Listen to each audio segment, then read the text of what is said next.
देश के अंदर किसी कारण से 17 बार दुश्मन को छोड़ता है और 18वीं बार जब पकड़ में आता है मोहम्मद गोरी की, और मोहम्मद गोरी ने जो उनके साथ बुरा बर्ताव किया, लेकिन मुझे इस बात का गर्व है पृथ्वीराज सिंह चौहान ने भी आंखों से अंधे होने के बाद भी उसको उसके घर में मार करके जो दिखाया, यह हमारा अपना भारत का उज्जवल इतिहास का पहला उदाहरण बनता है। ऐसे एक नहीं, भारत मां के सपूतों की लंबी मालिका है रानी दुर्गावती, जिनका 500वां ये जन्मोत्सव चल रहा है। एक महिला शासिका,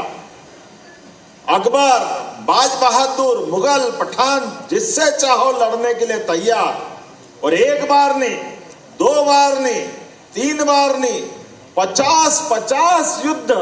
अपने बलबूते पे जीत के दिखा करके हमारे सारे भारतीयों के लिए सदैव आकर्षण का केंद्र रही है। और 51वां युद्ध कोई कारण से, जब नया हमारे लिए सबक भी है ये कि नवीन तकनीक का उपयोग समय के साथ हर देश को, हर प्रदेश को और हर एक व्यक्ति को करना चाहिए। काल के प्रवाह में हमारे द्वारा उस बीते समय में नवीन तकनीक का जो उपयोग नहीं किया, लेकिन भारत के लोग अपनी गर्दन तो तुरंत कटवाने के लिए तैयार रहे, खून की नदी बहाने के लिए तैयार रहे, लेकिन दुर्भाग्य से तकनीक में मारे गए। और तकनीक का दुष्परिणाम आया कि तोप आई, अकबर की सेना 3 बार हारी, लेकिन चौथी बार जब सेना लेकर आए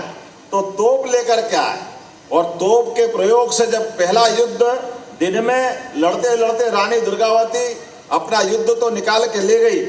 लेकिन रात के समय उनने अपने बाकी लोगों से कहा है कि ये युद्ध हमारा शाम के समय जो बंद होने का नियम, इसको बदलने की जरूरत है। ये देखिए, बनी बनाई व्यवस्थाओं को तोड़ने की आदत डालने की ये रानी दुर्गावती ने बताया है कि दुश्मन चालाक है, वो तोप का प्रयोग कर रहा है, हमारे पास भाले, बर्छी, दूसरा इंतजाम है, लेकिन ये दुश्मन अगर रात को, अभी नीचे तोप है इनकी, अगर ये ऊपर चट्टान पे पहुंचा देंगे, पहाड़ पे पहुंचा देंगे, तो इनसे लड़ना मुश्किल होगा। तो रात में आक्रमण करो, रात में निपटेंगे इनसे। लेकिन जो जैसा हमारा भारतीय लोगों का थोड़ा स्वभाव है, अरे महारानी आप कौन सा युद्ध हारी, 50 युद्ध आप जीते हैं, कोई दुनिया की ताकत, आप तो साक्षात दुर्गा हैं, आप कहाँ चक्कर में पड़ गई, ये क्या खेत की मूली, 3 बार आपने हरा के भेजा। उनको उनके सारे सुझाव को एक तरफ रखते हुए तथाकथित लोगों ने जो आलसीपन का शिकार थे, उन्होंने लापरवाही की, और सुबह रानी ने जब युद्ध की शंख बजाने के पहले घोषणा करते हुए हालात देखे, तो रानी ने देखा माहौल बनते हुए कि भाई ये युद्ध में अब तोपें ऊपर पहुंच गई,